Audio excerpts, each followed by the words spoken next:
আসসালামু আলাইকুম। আমি রায়হান আহমদ, সভাপতি প্রতিষ্ঠাতা বিশ্ব মানবাধিকার রক্ষা সংঘ, রায়হান আহমদ একাডেমির পরিচালক, প্রতিষ্ঠাতা এবং সভাপতি।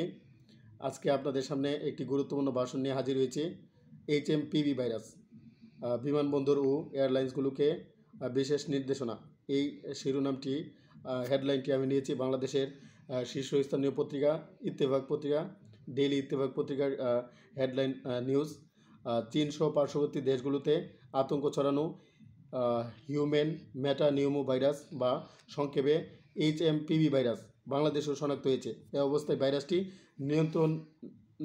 নিয়ন্ত্রণে আনতে বিশেষ নির্দেশনা জারি করেছে বাংলাদেশের হযরত শাহজালাল আন্তর্জাতিক বিমানবন্দর কর্তৃপক্ষ। বাইরের দেশের থেকে কোনো যাত্রী আসলে বাংলাদেশের বিমানবন্দরগুলোতে যাত্রীদের যাতে চেক করা হয়, তাদের হেলথ যে টেস্ট যাতে করা হয়।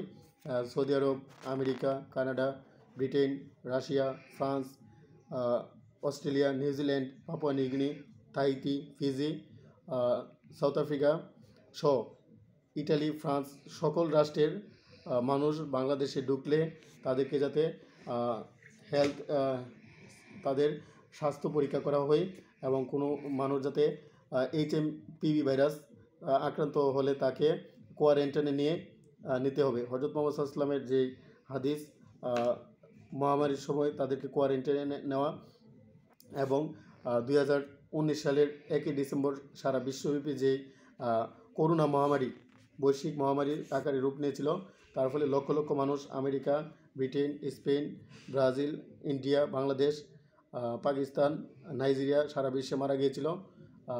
ইটালি, পোল্যান্ড, ইউক্রেন, রাশিয়া সারা বিশ্বে মারা গিয়েছিল।